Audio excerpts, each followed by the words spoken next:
Okay. All right, this is Roger Roots, and I'm going to give a brief report on the current status of the Libertarian Party Platform Committee. Um, the date is February 8th, 2020.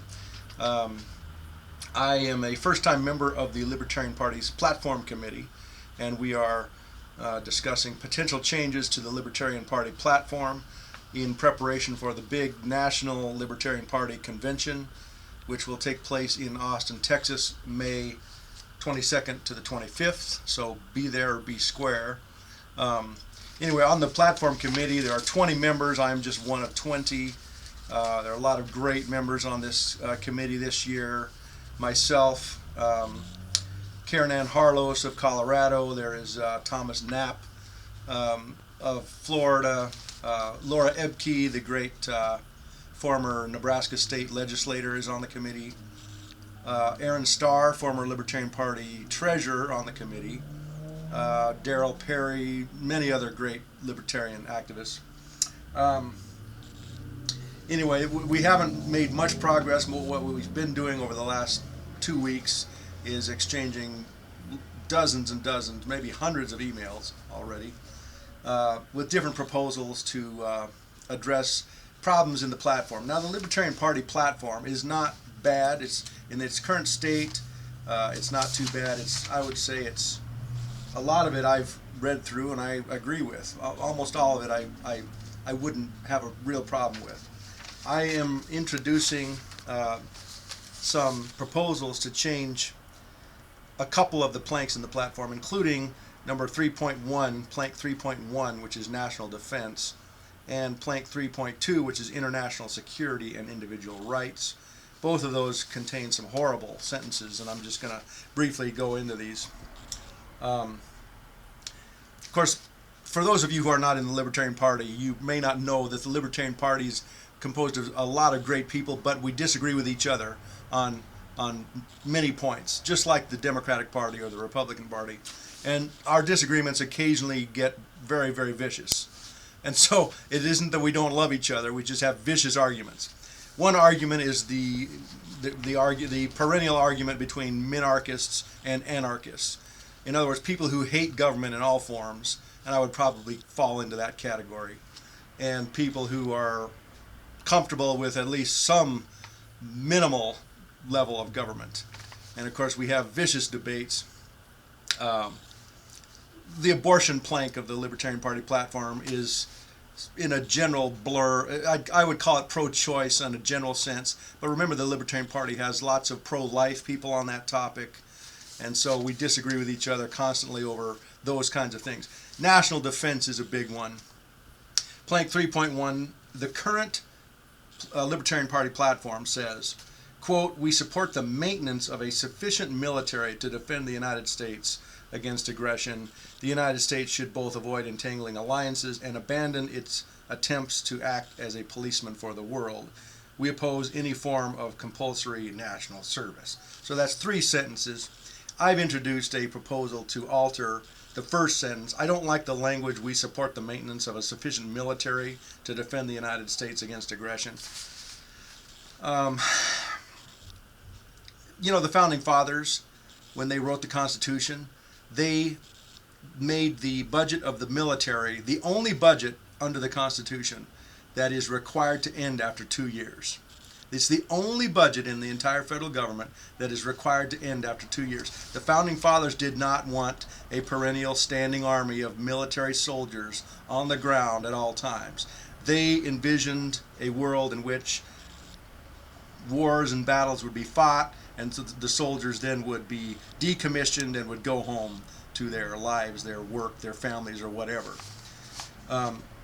What has developed in modern American practice is that the federal government has gotten around that part of the Constitution, and they just enact the NDAA, the National Defense Authorization Act, every 2 years, and it's filled with horrible, horrific, big government things, lots of billions of dollars unnecessary for intelligence and everything else.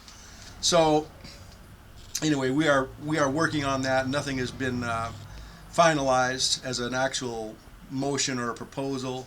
However, I've introduced a proposal which is currently being sort of debated by emails amongst us, to alter that language. Also, 3.2, international security and individual rights.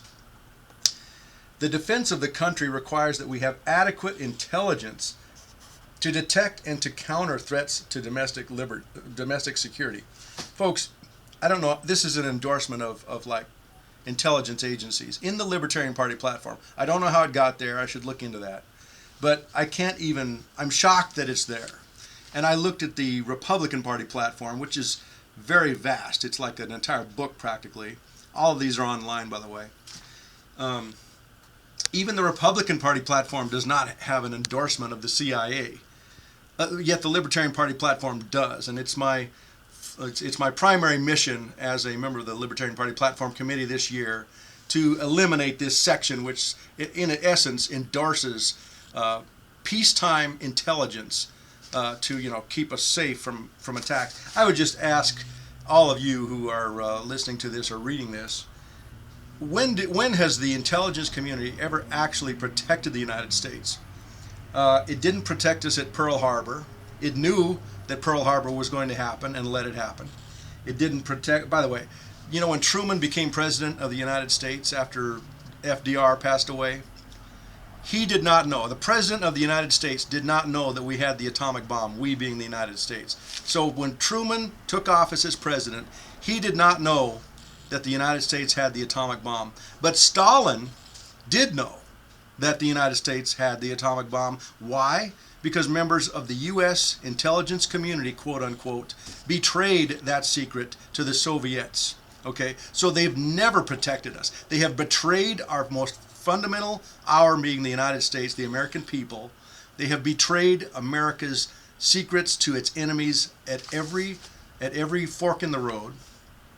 The Bay of Pigs, Operation Northwoods. If any of you want to Google something and that will turn your stomach, believe it or not, in 1961 or 2, every member of the Joint Chiefs of Staff, these are the people that held the keys to the highest level national security filing cabinets in Washington.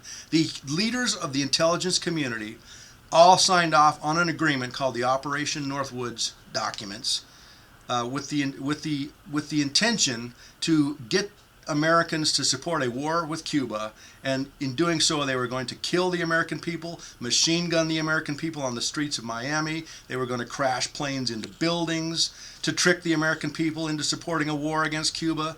They were going to kill Americans in cruise ships, and the intelligence community signed off on that deal, and they wanted that to happen. The only thing that stopped them was JFK.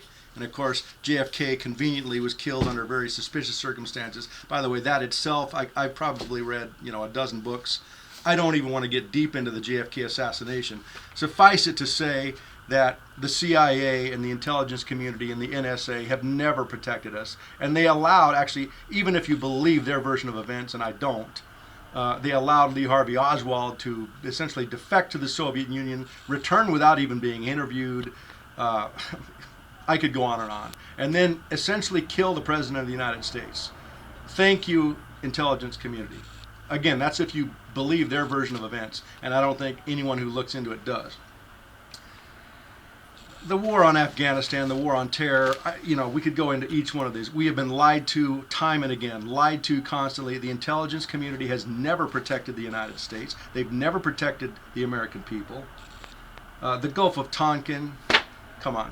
9/11. I don't even if you believe the government's version of events on 9/11, you have to admit that after billions of dollars were spent, billions and billions and billions of dollars were spent on the intelligence community, that at the moment in time when Americans most needed the intelligence community to protect them from attack, the intelligence community completely, utterly, and totally failed the American people, and it will always do so. The intelligence community will never protect Americans because it's not in their self-interest.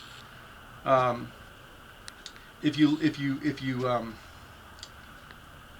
study, rational choice theory, public choice theory, you realize economic theory, you realize that they actually have an interest in perpetuating their own offices and making their offices larger and larger, and the way to do that is to constantly fail and allow attacks against us to happen. That's the nature of government. So anyway, my primary goal on the Libertarian Party platform committee, is to eliminate and repeal Plank 3.2 and severely alter 3.1 so that it does not endorse big government. I should say that the other members, I'm working with them, and we don't have much to report yet. The only actual thing that we are approving, which will be before the convention in May, is we have agreed to take the word unreasonably out of Plank 3.4, the free trade and migration plank, and that sentence initially said, political freedom and escape from tyranny demand that individuals not be unreasonably constrained by government in the crossing of political boundaries. The word unreasonably just gives too much power to government to decide, and so we are eliminating that. That will be our motion amendment, which will go before the delegates at the Austin convention. By the way, if you've ever been to those Libertarian Party conventions, you know that the platform committee has the first 2 hours of the convention. So we will have the first 2 hours of convention to debate and decide on these proposed changes to the platform. It really goes fast, and anyway, we look forward to seeing everyone there, and I will try to do another update or updates before the convention. We will see you in Austin.